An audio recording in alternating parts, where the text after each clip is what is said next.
안녕하세요, 우리밋입니다. 오늘은 코드업 기초 백제에서 12번째 기초 반복 실행 구조 문제들을 풀어보겠습니다.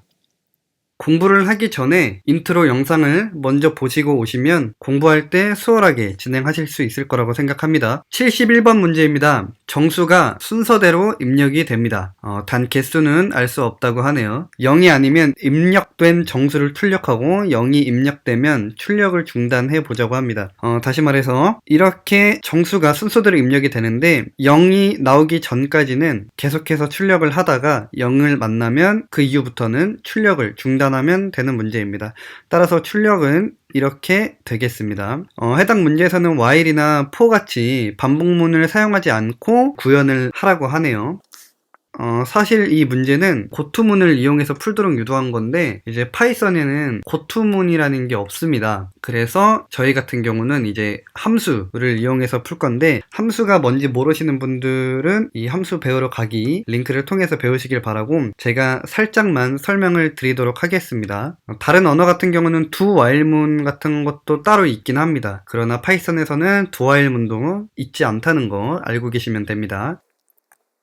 자, 그러면 지금부터 문제를 풀어볼 건데요. 코드 셀을 하나 추가해서 여기서 진행해 보도록 하겠습니다. 자, 일단은 파이썬에서 함수는 def라는 거를 써서 정의를 합니다. 이 def는 define 이라는 영어에서 앞글자를 딴 건데요. define은 정의하다 라는 뜻을 갖고 있죠. 저희는 이 def를 사용을 해서 함수를 정의하게 됩니다. 함수 이름은 goTo라고 해줄 거고요. 그리고 일단은 함수에 대해서 알아보기 위해서 매개 변수는 따로 넣어주지 않겠습니다.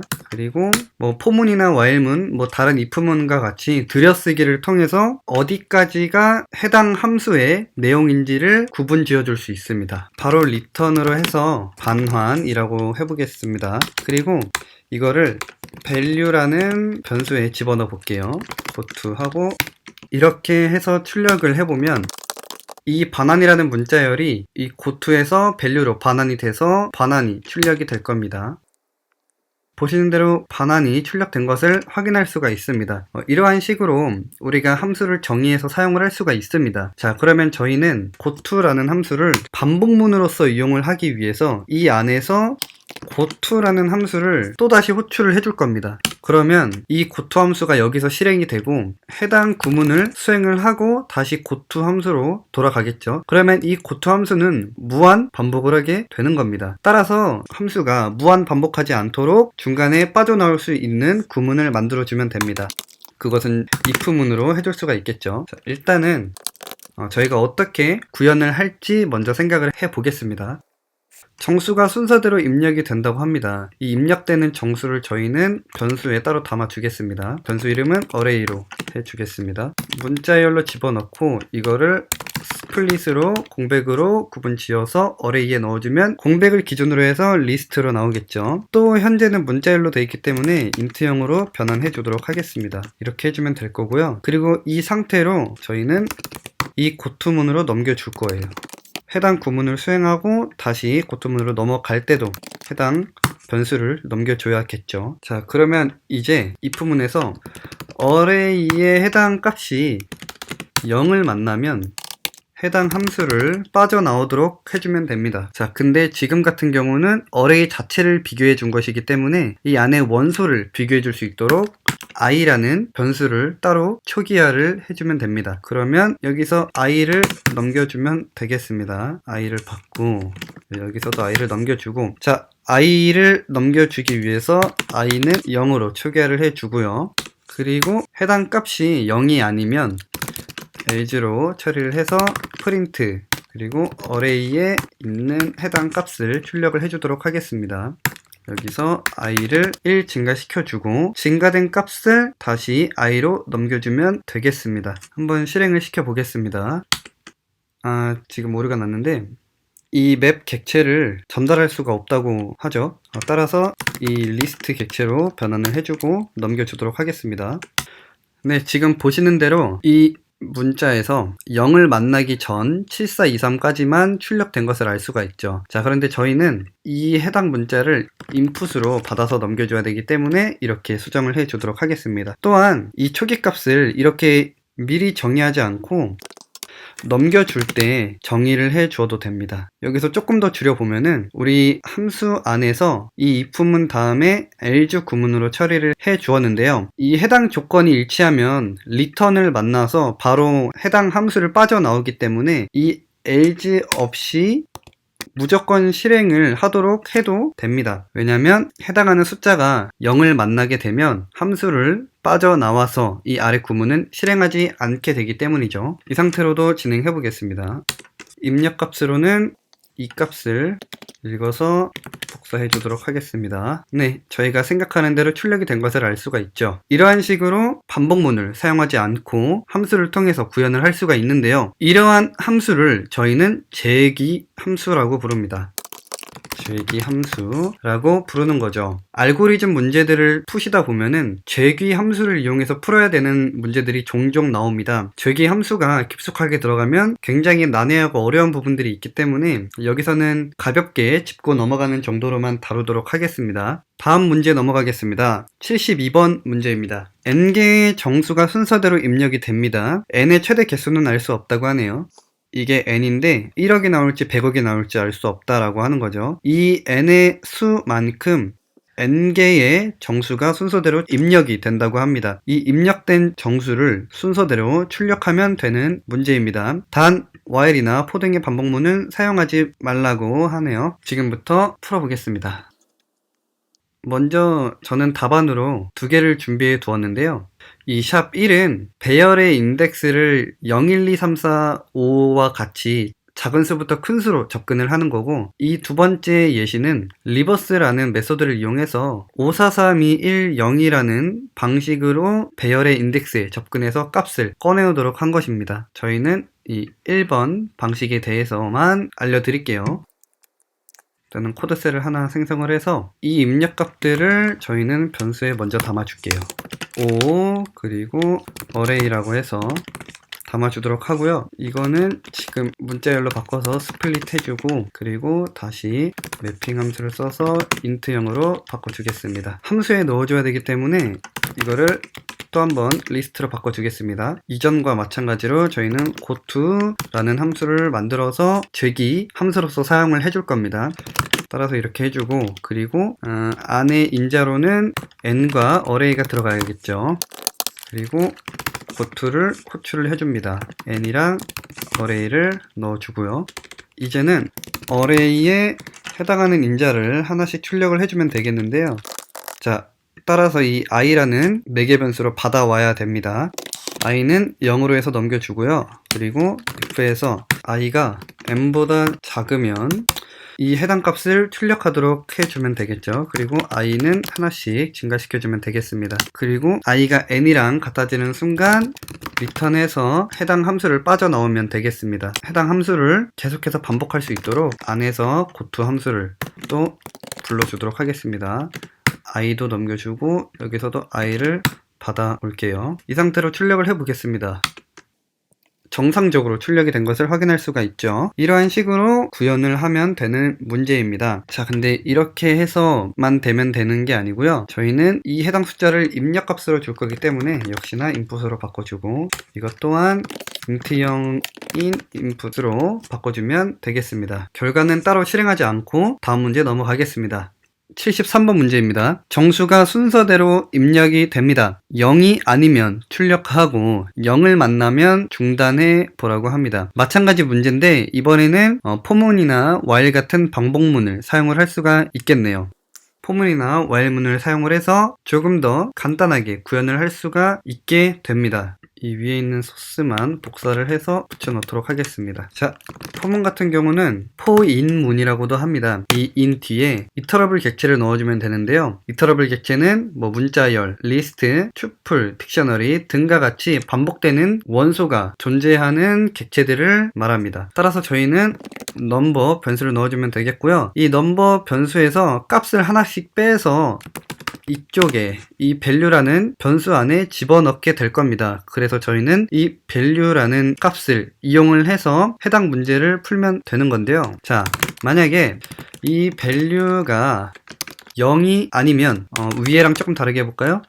0이면 바로 브레이크를 해서 포문을 빠져나오는 거죠. 그렇지 않다면 뭐 LG로 할 수 있겠지만 0을 만나면 바로 브레이크로 빠져나오기 때문에 굳이 LG로 처리할 필요는 없습니다. 따라서 프린트해서 value 해주도록 하고요. 그리고 여기서는 continue를 이용을 해줬는데 continue라는 것은 반복문 안에서 사용을 하면 되는 건데 해당 반복을 수행하다가 continue를 만나면 이 밑에 있는 구문은 실행하지 않고 다음 포문으로 넘어가게 됩니다. 따라서 진행되는 방향을 생각해보면 이렇게 내려가다가 continue를 만나서 올라가고 내려가다가 continue를 만나서 올라가고 근데 만약에 이 if문이 일치하지 않으면 바로 if문을 빠져나와서 브레이크로 포문을 빠져나오게 되겠죠. 이러한 식으로 동작하는 소스고요.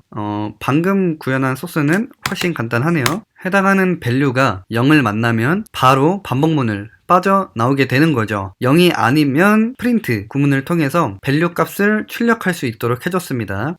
이 값을 복사해서 붙여놓고요. 정상적으로 0이 만나기 전까지만 출력이 된 것을 알 수가 있죠. 네, 이러한 식으로 풀면 되겠습니다. 위에 거보다 훨씬 간단하죠? 이처럼 프로그래밍은 개발자의 역량에 따라서 그 프로그램 소스의 질이 굉장히 달라지는데요. 물론 프로그램 성능도 마찬가지입니다.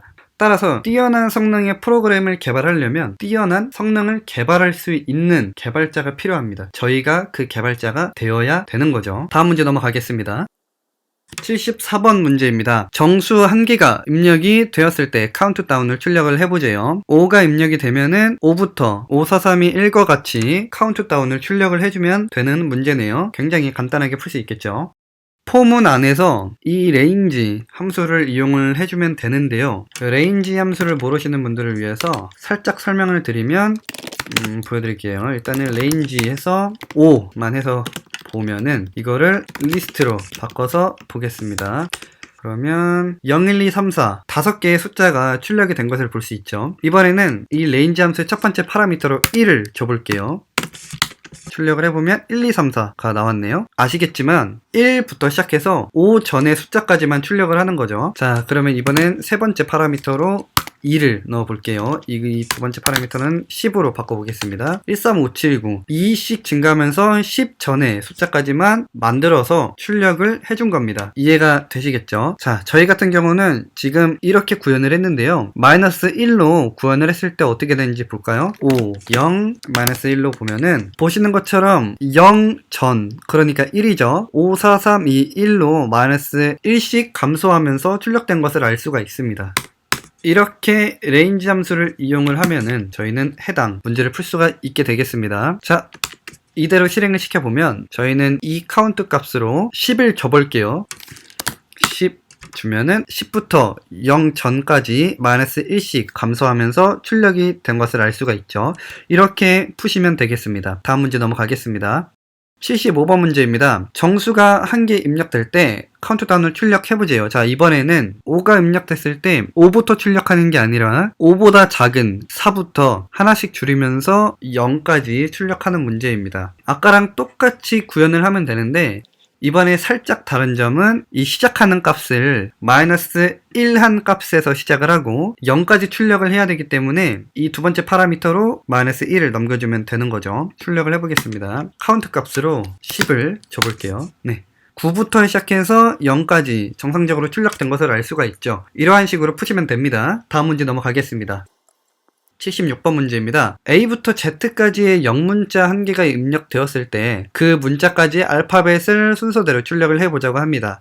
예를 들어서 F가 입력이 됐다 그러면 F까지 A, B, C, D, E, F까지 문자를 순서대로 출력을 하면 되겠습니다. 근데 공백을 두고 출력하라고 합니다. 저희는 이 문제를 어떻게 풀 거냐면은 ASCII 코드라는 거를 이용을 해서 풀 건데요. ASCII 코드는 챕터 4에서 다룬 적이 있죠. 예를 들어서 해당 A라는 문자를 ASCII 숫자로 변환을 하면은 97이라는 숫자가 나옵니다. 그리고 또 이 숫자를 ASCII 문자로 변환을 하면은 다시 A가 나오는 거죠. 이해가 되셨죠? 자, 그러면 저희는 이 A를 97로 그리고 97을 A로 변환시켜 줄 수 있는 함수를 이용을 하면 되는 겁니다. 그 함수들은 오드와 뭐 어떻게 읽어야 될지 모르겠는데 찌얼 캐릭터의 그 앞에 글자를 딴 거죠. 철이라고 읽으면 될까요? 아무튼 이 해당 함수를 이용해서 문제를 풀어보겠습니다. 코드셀을 하나 만들어주고 위에 있는 소스와 마찬가지로 컨버터라는 변수를 만들어줄게요. 그리고 입력을 받는데 입력받는 영문자를 저희는 숫자로 변환을 해줄 거예요. 바로 odd라는 함수를 써서 변환을 해주면 되겠죠. 그리고 값을 한번 확인해 보겠습니다.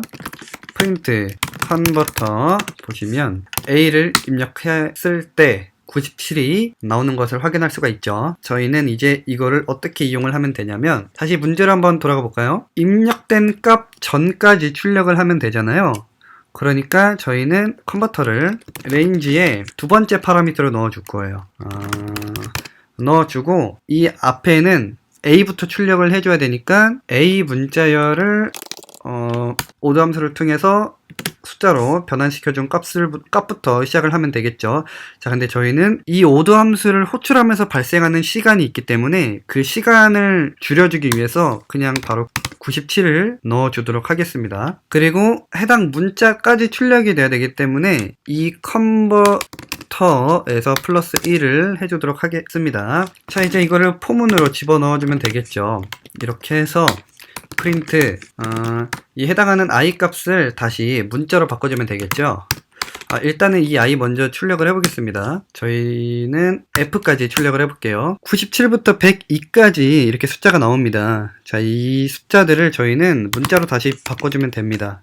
이렇게 볼까요? 봤을 때 F를 입력을 하면은 ABCDEF로 나오는데, 자, 문제에서 요청한 값은 순서대로 공백을 두고서 출력을 한다고 하죠. 이렇게 나란히 출력을 시켜줘야 합니다. 이럴 때는 저희가 프린트문에서 두 번째 파라미터로 AND 키를 넘겨주면 된다고 했죠. AND 키로 값으로는 공백을 넣어주면 됩니다. 이렇게 되면은 줄바꿈이 되지 않은 상태로 공백을 두고 나란히 출력을 해줄 겁니다. 이번에는 H까지 볼게요. 저희가 원하는 대로 출력이 된 것을 확인할 수가 있죠. 이러한 식으로 해당 문제를 풀면은 되겠습니다. 다음 문제 넘어갈게요.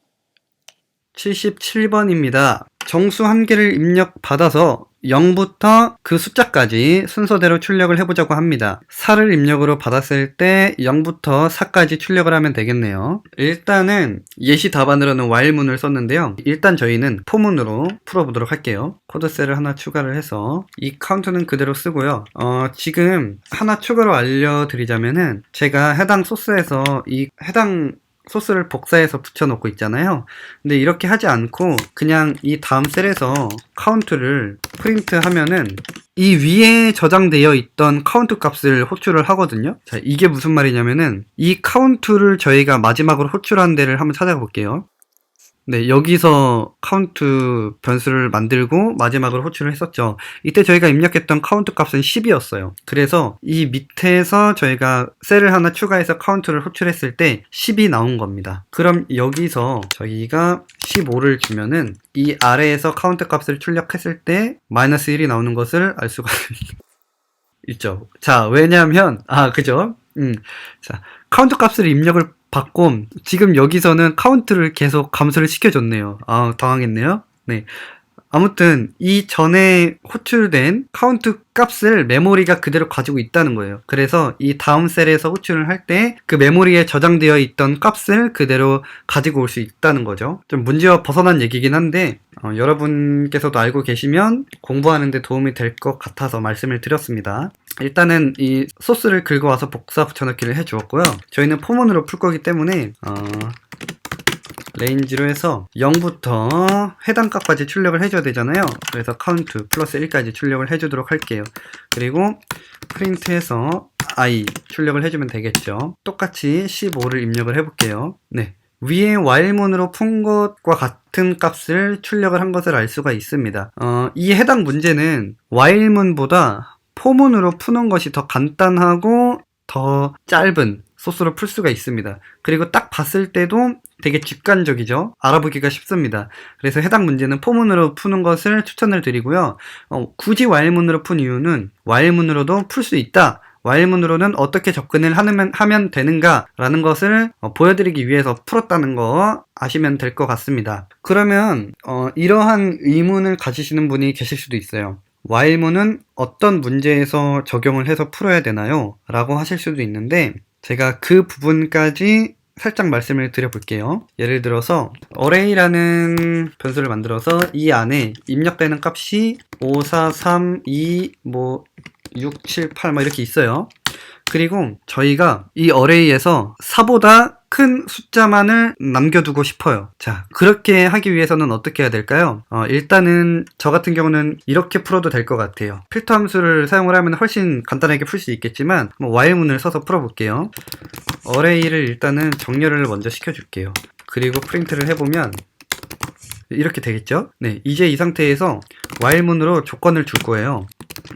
array에서 처음에 있는 값이 4보다 작거나 같을 때만 실행을 하도록 하는 거죠. 4보다 작거나 같으면 어떻게 할 거냐면 array에 있는 첫 번째 값들을 계속 삭제해 줄 거예요. 그래서 이 구문이 지날 때마다 이 처음에 있는 값들은 계속해서 지워지겠죠? 그러다가 처음에 있는 값이 4보다 크면은 이 while문은 실행하지 않게 되는 거죠. 그리고 나서 프린트해서 array를 출력을 해 보도록 할게요. 제가 i 값을 정의를 안 해줬네요. i는 0으로 주고 다시 실행을 해보면 네, 보시는 것처럼 4보다 큰 숫자들만 array에 남겨둔 것을 알 수가 있죠. 사실 이 해당 문제는 이거보다 완전 간단하게 풀 수 있긴 해요. 예를 들어서 이렇게 정렬을 해가지고 네 번째 위치에 있는 것부터 세 번째부터 해야 되네. 이렇게 하면은 되고, 아니면 필터 함수를 써가지고 네, 이러한 식으로 해서 풀 수도 있겠네요. 한번 보면은 이런 경우 같은 경우는 솔트 할 필요도 없어요. 네, 다시 볼까요? 이렇게 훨씬 간단하게 풀 수 있긴 한데 저 같은 경우는 아까 while문을 어떤 경우에 쓰면 되는가에 대해서 알려드리기 위해서 이렇게 풀어봤던 거고요. 이런 식으로 해당 조건이 일치하는 경우에만 반복문을 수행을 해야 된다라고 한다면 while문을 사용을 하면 됩니다. 이 정도만 설명을 하고요. 반복문은 마치도록 하겠습니다. 생각보다 영상이 길어질 것 같네요. 여러분께 알려드리고 싶었던 게 중간중간에 생기다 보니까 조금 영상이 길어진 것 같은데, 공부 열심히 하시고 능력 있는 개발자가 되시기를 바라면서 영상 마치도록 하겠습니다. 다음 영상에서 만나요. 감사합니다.